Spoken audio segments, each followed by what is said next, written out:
अस्सलाम वालेकुम नाज़रीन, सुराब बरकत आपसे मुखातिब है। नाज़रीन, सब पूरी दुनिया एक गैर मामूली कैफियत के हसार में है। कहा जाता है कि बाज़-औक़ात नहीं बल्कि अक्सर जनाज़े फैसला करते हैं। जनाज़ों में फैसला हो जाता है कि कौन तारीख़ की सही समत पर खड़ा रहा, किसने यज़ीदियत को, फ़िरौनियत को, बदमाशी के नशे को, बदमाशी को, ज़ोम को नाज़रीन उसके सामने सर झुकाने से इनकार कर दिया, उसे तस्लीम नहीं किया बल्कि ललकारा और अपने जूते तले रौंदा है। पूरी दुनिया की नजरें नाज़रीन ईरान के ऊपर हैं। दुनियाई तारीख का नाज़रीन जब से ये दुनिया बनी है आज तक दुनियाई तारीख का सबसे बड़ा जनाजा मोहतरम आयतुल्लाह खामनाई साहब का, उसकी जो आखिरी रस्मात है, जो फेयरवेल है नाज़रीन, वो शुरू हो चुकी है। अनबिलीवेबल, मैसिव मैसिव मैसिव, अल्फाज खत्म हो जाते हैं। अनबिलीवेबल, 100 के करीब नाज़रीन ममालिक के डेलीगेशन इस वक्त ईरान के अंदर पहुंच चुके हैं। कहा यह जा रहा है कि तकरीबन 2 से 5 करोड़ के बीच नाज़रीन लोग मोहतरम आयतुल्लाह खामनाई साहब का नमाज जनाजा अदा करेंगे। पूरी दुनिया में नाज़रीन अरबों लोग हैं जो कि इस वक्त आंसू बहा रहे हैं, अश्क बहा रहे हैं। पूरी दुनिया में नाज़रीन लोग रो रहे हैं और पूरी दुनिया नाज़रीन, पूरी दुनिया का तमाम तर मीडिया सब चीजों को छोड़कर ईरान में एक एक एक शख्स का नाज़रीन, एक शख्सियत का, एक जनाजे की नाज़रीन कवरेज कर रहा है। अनबिलीवेबल। मोहतरम आयतुल्लाह खामनाई साहब, सुपर पावर अमेरिका और उसका चमचा, और ये वो अमेरिका, ये बात याद रखें कि मॉडर्न डे हिस्ट्री में नाज़रीन ये इनके बाद एंड है।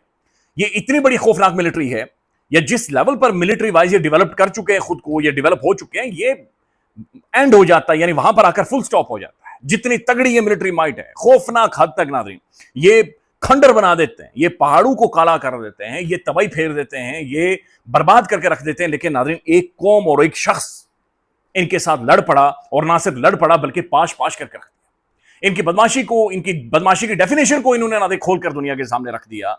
इनके जोम को, इनके उस नशे को नाज़रीन पाश पाश कर दिया, सुपर पावर को गिरा कर रख दिया। और ईरान नाज़रीन इस वक्त पूरी दुनिया की तवज्जो का मरकज इसलिए भी बना हुआ है क्योंकि ईरान एक नया सुपर पावर, एक नया वर्ल्ड ऑर्डर, एक नई मैसेजिंग, एक नई दुनिया की ग्लोबल डेफिनेशन नाज़रीन मोहतरम आयतुल्लाह खामनाई साहब के जनाजे में बाकायदा से दी जा रही है। 100 के करीब जो डेलीगेशन है, ये सिर्फ नमाज जनाजा में नाज़रीन शिरकत नहीं कर रहे, बल्कि ये मैसेजिंग भी है, ये सिग्नलिंग भी है, ये क्लियरली कैटेगोरिकली बताया जा रहा है कि ईरान नाज़रीन कहां पर खड़ा है। ये बताया जा रहा है कि मोहतरम आयतुल्लाह खामनाई साहब जो शहीद हो चुके हैं, हमारी नजर में नाज़रीन शहीद जिंदा होता है कि वो तारीख की किस समत पर और कहां पर आकर खड़े हो गए। ईरान की दिलेर बहादुर कौम नाज़रीन, बहादुर कौम, तारीख इनकी शुक्रगुजार होगी। आप देखें ना, 28 फरवरी 2026 को मोहतरम आयतुल्लाह खामनाई साहब की शहादत से ये सारा किस्सा शुरू हुआ। ये कहानी उनकी शहादत से शुरू हुई। सबसे पहले नाज़रीन उन्हें शहीद किया गया, और एक ऐसे टाइम पर शहीद किया गया, ये कोई हाइडिंग में नहीं थे, ये कोई बंकर में नहीं थे, ये कोई छुपे हुए नहीं थे, बल्कि ये कुरान करीम की तिलावत कर रहे थे। और इन्हें पता था कि इन्हें शहीद किया जाएगा, इन्हें पता था कि ये हिट लिस्ट में टॉप के ऊपर है, इन्हें पता था कि अमेरिका और उनका चमचा और उनकी इंटेलिजेंस एजेंसीज ये इनके पीछे हैं। इन्हें सब कुछ पता था, इन्हें सारी इंफॉर्मेशन मौजूद थी, लेकिन इन्हें यह भी पता था कि ये कुर्बानी देना जरूरी है। इस शख्स ने नाज़रीन कुर्बानी दी, मोहतरम आयतुल्लाह खामनाई साहब ने। वो एक कौम को जोड़ गया, एक तहजीब को उन्होंने एक रियलाइजेशन दे दी कि भाई हम एक तहजीब हैं, हम एक बड़ी बावकार तहजीब हैं, हम एक बड़ी रेस्पेक्टेबल तहजीब हैं। पूरे ईरानियन नाज़रीन खड़े हो गए, जुड़ गए, और उसके बाद हमने वी विटनेस्ड दुनिया तारीख में कि अमेरिका ने नाक रगड़ी नाज़रीन ईरान के सामने, दुनिया ने नाक रगड़ी ईरान के सामने। तो मोहतरम आयतुल्लाह खामनाई साहब की नाज़रीन आखिरी रस्मात शुरू हो चुकी हैं, हम लगातार इसकी कवरेज करेंगे। इट्स एन ऑनर, यह खुशकिस्मती है, और it's a privilege, definitely a privilege कि एक ऐसे शख्स को, एक ऐसे शहीद को, एक ऐसे बहादुर को, एक ऐसे दिलेर शख्स को नाज़रीन उसने हमारी आंखों के सामने कुर्बानी दी, और आज उसकी फेयरवेल है। क्या ग्रेट इंसान नाज़रीन, क्या ज़बरदस्त इंसान। बल्कि कहा जाता है अक्सर कि नमाज जनाजा में अगर चंद लोग भी हाथ उठाकर किसी शख्स की गवाही दे दें कि जब वो जिंदा था या दुनिया में था तो उसके अखलाक बड़े अच्छे थे, उसका रवैया बड़ा अच्छा था, और उसकी गवाही दे दें, तो उस गवाही को बाकायदा से काउंट किया जाता है, और आखिरत में बाकायदा से उसके लिए उन लोगों को गवाह के तौर पर पेश किया जाता है। तो एक शख्स नाज़रीन, उसके लिए करोड़ों लोग रो रहे हैं, करोड़ों लोग हाथ उठाकर गवाही दे रहे हैं कि कमाल इंसान था, जबरदस्त इंसान था, बहादुर इंसान था, नेक इंसान था, लड़ पड़ा।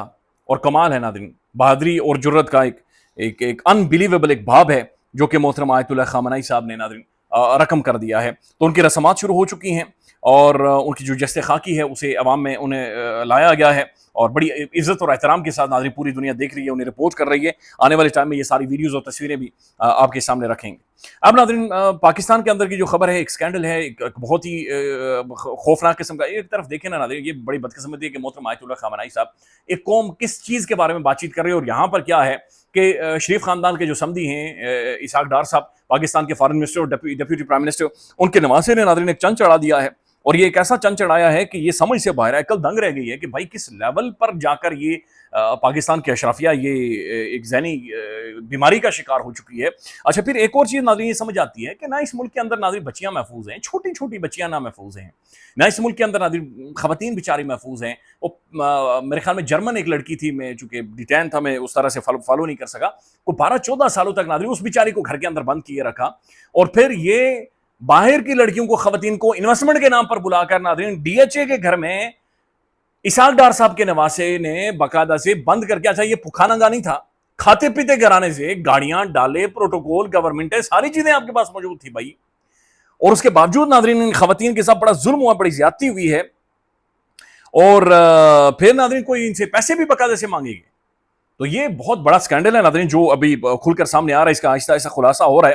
کہا یہ جا رہا ہے کہ 2 خواتین ناظرین، اور یہ ایک نیدرلینڈ سے ہیں اور ایک وینیزویلا سے ہیں.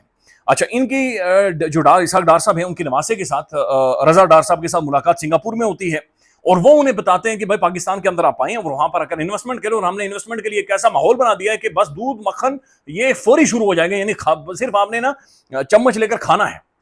یہ خواتین پاکستان میں آتی ہیں، انہیں باقاعدہ سے ریسیو کیا جاتا ہے، پہلے اسلام آباد ٹھہرایا گیا، پھر نتھیا کے لیے لے جایا گیا، اور پھر ناظرین لاہور میں لے جا کر گھر کے اندر بند کر دیا گیا. اور پھر تقریباً 1 جو کوٹ ہو رہا ہے، یہ رپورٹ ہو رہا ہے، $1.5 ملین ناظرین ان کی فیملی سے مانگے گئے. اور اس بیچ میں ان خواتین کے ساتھ جو کچھ کیا گیا میں بیان نہیں کر سکتا.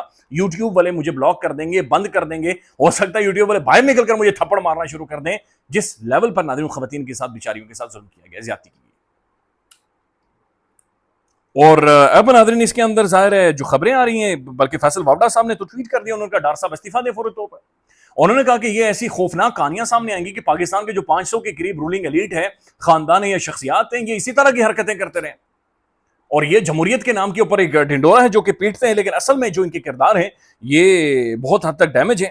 اب ناظرین اس کے اندر بتایا جا رہا ہے کہ دفتر خارجہ کا بھی استعمال کیا گیا ان خواتین کو ویزے دینے کے لیے. اچھا پھر دفتر خارجہ کے بھی نام آ رہا ہے، پاکستان کے فورن آفس کا نام آ رہا ہے. پھر یہ بھی کہا جا رہا ہے کہ مختلف جو ایمبیسیز ہیں، بین الاقوامی ایمبیسیز ہیں، وہ بھی اس کیس کو مانیٹر کر رہی ہیں، اس کیس کو دیکھ رہی ہیں. ان خواتین نے کوئی 2 گھنٹے کے بیانات بھی دے دیے ہیں، اور اس کے اندر جو کہانیاں وہ بیان کر رہی ہیں وہ تو ناظرین رونگٹے کھڑی کر دینے والی ہیں. لیکن اس کے اندر ناظرین ایک بڑا عجیب و غریب پہلو ہے. وہ پہلو یہ ہے کہ پاکستان کے اندر ناظرین سوشل میڈیا کے اوپر بڑی پڑھی لکھی شخصیات بھی یہ کہہ رہی ہیں کہ رضا ڈار کے ساتھ وہی ہونا چاہیے جو CCD کرائم کنٹرول ڈپارٹمنٹ ناظرین لوگوں کے ساتھ کرتا ہے، جس طریقے سے جا کر ان کے ساتھ ظلم کرتا ہے، یا جو انہیں پولیس مقابلے میں ناظرین انہیں مار دیا جاتا ہے، جسے فرائی بھی کہا جاتا ہے اور ہاف فرائی بھی کہا جاتا ہے. انہیں فرائی کرنا چاہیے تھا. بالکل نہیں، بالکل نہیں. کسی بھی لیول پر جا کر کوئی بھی ناظرین جرم ہوا ہو، بھائی عدالت، جوڈیشری، ایک سسٹم، ایک نظام، ایک کہانی ناظرین اس کی طرف جانا چاہیے. یہ بالکل نہیں ممکن، یہ ہو نہیں سکتا ناظرین کہ ماورائے عدالت یا اس طرح کی کارروائی کسی کے ساتھ بھی کی جائے، کسی کے ساتھ بھی. لہٰذا یہ آرگومنٹ ہی نہیں ہونا چاہیے، یہ بات ہی نہیں ہونی چاہیے. قانون کو ہی اپنا راستہ دو گے. سیٹھی صاحب کہہ رہے ہیں کہ جناب یہ 6 مہینے کے اندر مینج ہو جائے گا اور اس کے بعد وہ باہر آ جائیں گے. یہ نہیں باہر آئیں گے. یہ اتنا بھی ناظرین بالکل ماسی کا ویڑا نہیں ہے، یہ نہیں باہر آئے گا. اور یہ جو کہانی کھلے گی آپ اس کے اندر دیکھیے گا کہ بہت بڑی شخصیات، بہت بڑی پرومیننٹ شخصیات اس کے اندر شامل ہوں گی، اور یہ صورتحال بڑی ایک عجیب سا روپ دھارے گی، اور اس کے اندر سے اور بہت ساری کہانیاں نکل کر سامنے آئیں گی. چونکہ اس کے اندر ناظرین انٹرنیشنل بین الاقوامی جو ابھی تک نظر آ رہا ہے ایمبیسیز شامل ہیں. لہذا یہ کوئی میرا ہے آپ والا کیس نہیں ہے، یہ کوئی میجر ڈینٹر کا کیس نہیں ہے ناظرین. یہ انگریزی بولنے والے، یہ بڑی تگڑی سار رکھنے والے ممالک اور ان کی جو ایمبیسیز ہیں، یہ ان کی جانب سے ناظرین اس چیز کو فالو کیا جا رہا ہے. لہذا یہ مشکل ہو جائے گا. بہرحال ناظرین اپڈیٹ کریں گے، خیال رکھیے گا. اللہ حافظ.